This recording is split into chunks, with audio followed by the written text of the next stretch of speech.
1990களின் காலகட்டம். டிவிஎஸ் 50 நினைவுகள். மாமா கிட்ட போய் ஒரு 100 ரூபா வாங்கிட்டு வா, அத்தைக்கு தெரியாமல் வாங்கிட்டு வா, நாளைக்கு அதில் தான் போய் மீனை வாங்கி வைக்கணும் என்று அந்த பையனை அவன் அம்மா அனுப்பி வைத்தார்கள். அந்த குடும்ப சூழ்நிலையை அந்த பையன் புரிந்து கொண்டான். அந்த பையன் மெதுவாக அந்த வீட்டின் ஒரே சொத்தான டிவிஎஸ் 50 சத்தமில்லாமல் ஓட்டி அங்கு வந்தான். அவன் நேரம் அந்த அத்தை வாசலிலேயே உட்கார்ந்திருந்தார்கள். கூடவே 5 அக்காக்கள், அத்தைக்கு ஒத்த வயதில். இவன் சென்று மாமாவை பார்க்கணத்த என்றான். எதுக்கு? விஷயத்தை சொன்னான். அந்த அத்தையின் வாயிலிருந்து வந்த வார்த்தைகள், ஏண்டா நீங்கள்லாம் சோத்த திங்கிறீங்களா இல்லை வேற ஏதாவது திங்கிறீங்களா? வாடுறானுங்க 100 ரூபா கொடு, 200 ரூபா கொடுன்னு. தங்கச்சி என் தங்காச்சி சி. அந்த அத்தையின் மகள் அந்த பையனின் பள்ளி தோழி. அவளும் அங்கு வர அவனுக்கு மிக அவமானமாய் போனது. சத்தம் கேட்டு உள்ளிருந்து வந்த அந்த மாமா, ஏய் என்ன சின்ன பையன்கிட்ட இந்தா மாப்பிள்ள என்று சொல்லிவிட்டு அந்த பையனின் சட்டைப்பையில் 100 ரூபாயை வைத்தார். நடந்தது அனைத்தையும் அந்த டிவிஎஸ் 50 பார்த்து கொண்டிருந்தது. அன்று இரவு அவன் சாப்பிடவில்லை. வீட்டில் யாரிடமும் எதுவும் சொல்லவில்லை. அடுத்த நாள் அவன் அப்பாவிற்கு பதிலாக அந்த பையன் மீன் விற்கச் சென்றான்.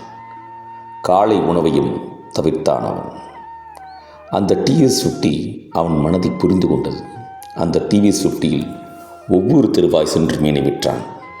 5 ரூபாய்க்கு வாங்கிய மீனை 50 ரூபாய்க்கு விற்றான். 100 ரூபாய் 500 ரூபாயானது. ஒவ்வொரு மீனையும் வெட்டி கொடுக்கும் போதும் அவன் மனதில் அந்த அம்மா பேசிய வார்த்தைகளே ஓடின. மீன்களை முழுவதுமாய் விற்றுவிட்டு மீண்டும் அந்த மாமாவின் வீட்டிற்கு வந்தான். அந்த அத்தை மீண்டும் அதே வாசலில், அதே இடத்தில், அதே ஆட்கள். அந்த அம்மாவின் கையில் 150 ரூபாயை கொடுத்தான். இந்த 50 ரூபா வட்டியை வச்சுக்கங்க, நாங்கள் சாப்பாடு தான் சாப்பிட்றோம் என்று சொல்லிவிட்டு திரும்பி பார்க்காமல் வந்து தன் டிவிஎஸ் 50 முறுக்கினான். இதுக்கெல்லாம் ஒன்றும் குறைச்சல் இல்லை என்று அந்த அம்மாவிடமிருந்து வார்த்தைகள் வந்தன. அவன் அதை காதில் வாங்கிக் கொள்ளவில்லை.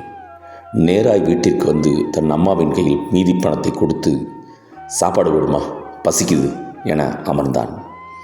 அவன் அமர்ந்திருந்த விதமே ஒரு தன்னம்பிக்கை மொழியாய் இருந்தது.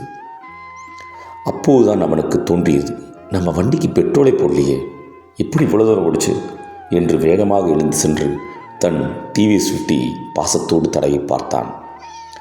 அந்த டிவிஎஸ் 50 அவனை அன்பாக பார்ப்பது போல் அவனுக்கு தோன்றியது.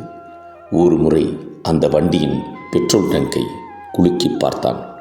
கணு என்று சத்தம் வந்தது. அதில் இன்னும் கொஞ்சம் பெட்ரோல் இருந்தது. நான் டிவிஎஸ் 50டா என அந்த வண்டி அவனை பார்த்து சொன்னது போல் இருந்தது அவனுக்கு. இன்று எத்தனையோ வாகனங்கள் வந்தாலும் டிவிஎஸ் 50 தான். வாகனங்களுக்கும் உணர்வு இருப்பதாய் நம்பிக்கை உள்ளது. அவன் அவமானத்தை அந்த உயிரற்ற டிவிஎஸ் 50 துடைத்தது. நன்றி, கணேஷ்குமார்.